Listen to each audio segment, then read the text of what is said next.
My best friend and I are quarantining at our apartment together. She's trans and has had trouble growing her hair out, so she wears wigs. She has some really cute ones in other colors that she wears for fun and stuff. But she has a standard everyday wig she wears most of the time. Lola never got the traditional girly childhood, so we've been making one for her in quarantine. We built a fort in the living room, have been making friendship bracelets, playing summer camp-style games. It's a lot of fun. Last week, Lola mentioned to me that she wanted to start a quarantine diary so that she could document her experiences for future generations. I actually thought it was really cool, and then we got on the topic of journaling and I told her about my first diary. One of those flismy lock diaries that every girl had as a kid. We bought matching ones as part of our Give Lola Her Childhood Back crusade.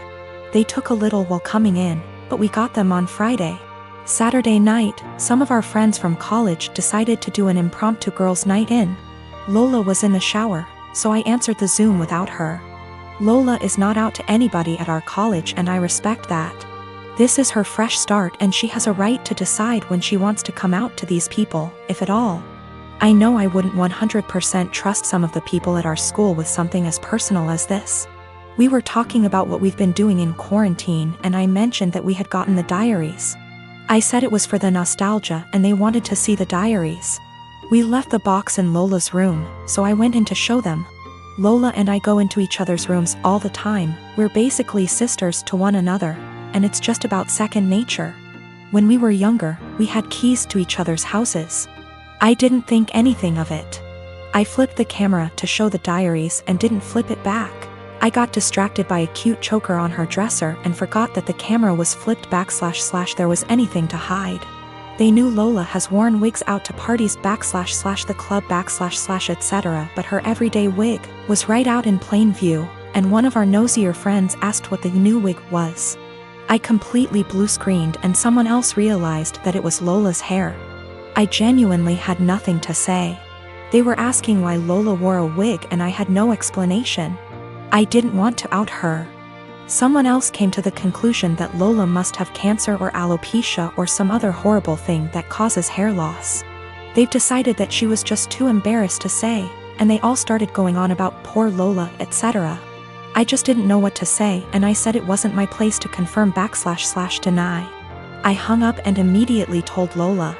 I apologized profusely, and I know how badly I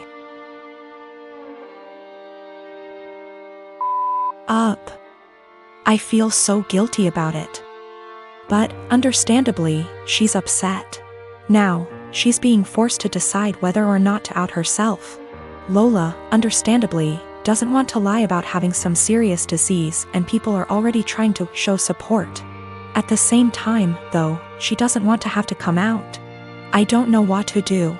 I want to support her, but she doesn't want to even see me right now. I met Jane through Joe's girlfriend at her birthday party last year.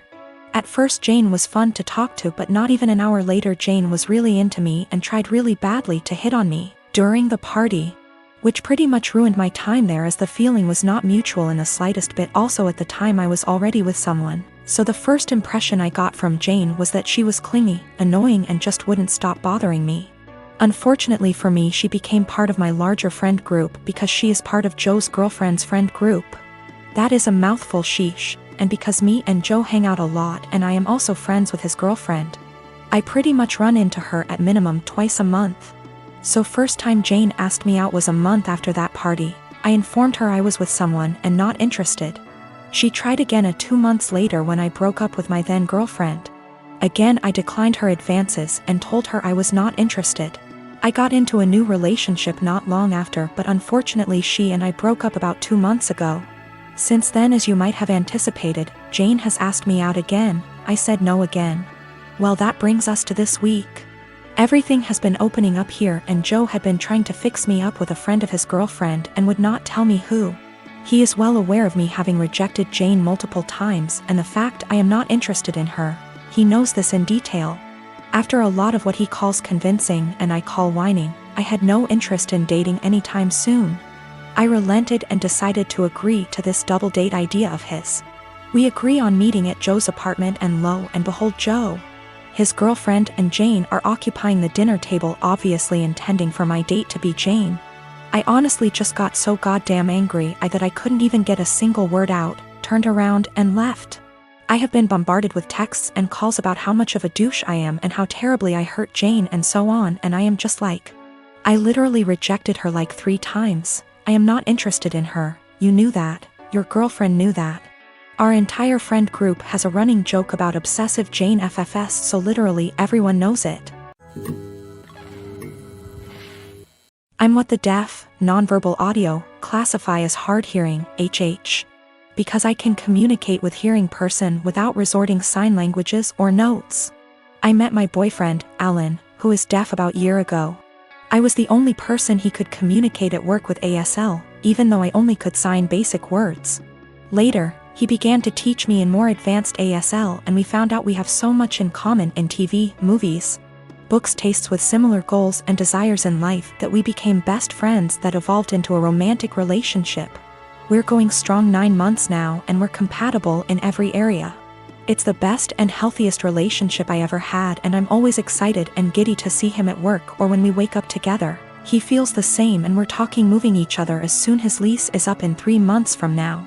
2 months ago, we decided to meet each other parents, which all are hearing. He's their only deaf son. Alan met mine and it went fabulous. Then we met his parents, Irma and Paul. I thought we got along because they were smiling, gushing and laughing, but I'm beginning to believe they were putting their best masks for the sake of their son. One time on a family's birthday parties, Irma said in front of the ladies with me next to her, "It's so impressive you can talk with that speech impediment. I barely can understand you myself." She said as jokingly manner, but no one laughed. Everyone glanced at each other awkwardly and I just stared at her. Then excused myself. At first I wasn't sure if she meant as generational ignorant way like, who's the woman in the relationship? To the gays. I didn't mention to my boyfriend because I was hoping it was only time remark. It wasn't. They made more comments, mostly Irma, about me struggling pronunciation or grammars, using sign language incorrectly and not teaching me the right one like Alan would do, or not having deaf//HH friends or not going more to deaf community and so on.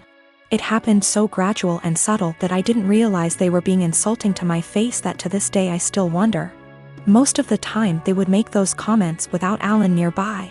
I mentioned to Alan few times and he told me that maybe they were worried I might not understand the deaf culture. He talked to them that saying those things weren't helpful and he would appreciate if they would shut it up. They didn't. Few weeks ago at barbecue party, Irma and Paul sort of insinuated about my parent for not giving best tool for me, saying it was a shame that my parent didn't put me in deaf school or letting me to get cochlea implant or letting me to study abroad in non-deaf university program. They made it sound as if my parent crippled me as person because my social and emotional network didn't consist the right people. This time I got angry and I said what they said was rude. That my parents made lot sacrifice for me and no one has the right to belittle for their choices about raising me. Alan caught at the end of the conversation, lip reading, and asked me what's going on.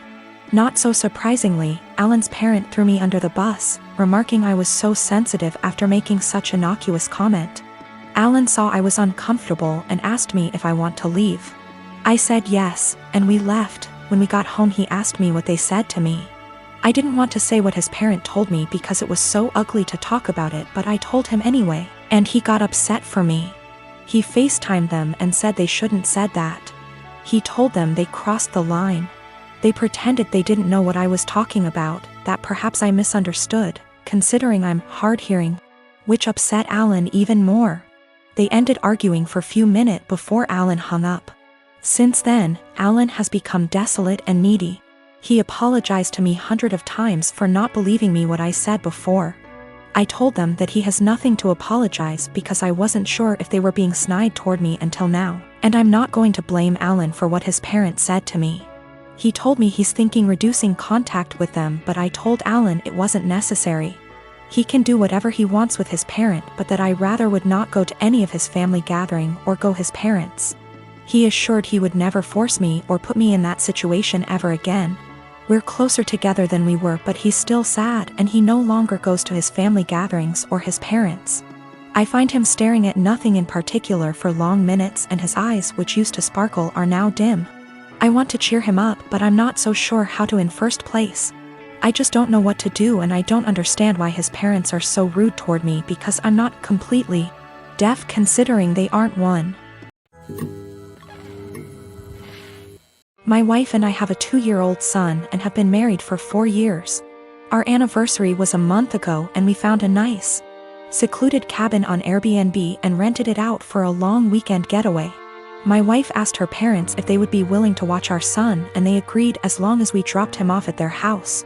That worked for us since it was on our way anyway. I was raised Lutheran and my wife was raised Catholic, but neither of us currently go to church and have not had our son baptized. My mother-in-law knows this and hates it. She thinks our son needs to be baptized or he will burn in hell. She's that kind of Catholic. So we go on our trip, and when we pick up our son and ask how the weekend went, mother-in-law says everything went fine and that she has saved my son's soul from the devil. I ask her what she meant, and she says she had our son baptized that morning at her church. I tried my best to keep my cool so I didn't scream at mother-in-law in front of my son, but I pretty much grabbed my son and left. On the car ride home I was fuming and told my wife as calmly as I could that this would be the last time her parents have our son unsupervised. She tried to downplay what her mom had done, but I told her we need to wait until we get home to talk about it because I'm not fighting in front of my kid. When we got home and had a chance to talk about it, things got heated. I told my wife I no longer trust her parents with our son, and that if they did something like this behind our backs, I can't trust them to respect our wishes as parents in the future. I said this was a huge breach of trust and I will forever look at her mom differently. She continued to try to defend her mom, saying that she was only doing what she thought was best for her grandson. She even downplayed it by saying that it's just a little water and a few words and we don't go to church anyway, so what does it matter? I told her that under no circumstances will I allow her parents to watch our son by themselves again. I said that we can still let them see their grandson, but only if we are present. I also said that if she doesn't see what the big deal is with this situation, that maybe we aren't on the same page as parents and maybe we need to see a counselor. She started crying and said that this isn't the kind of decision I get to make on my own, and I'm an asshole for trying to tell her what kind of relationship her parents can have with our son. I told her that I no longer have any trust or respect for her parents and that I don't know if there's anything they can do to repair that. I told her what her parents did was unforgivable in my eyes, and they put themselves in this position to lose privileges with our son. She's been trying to convince me to change my mind for the last month, but I'm not budging. To me, this is a hill I'm willing to die on.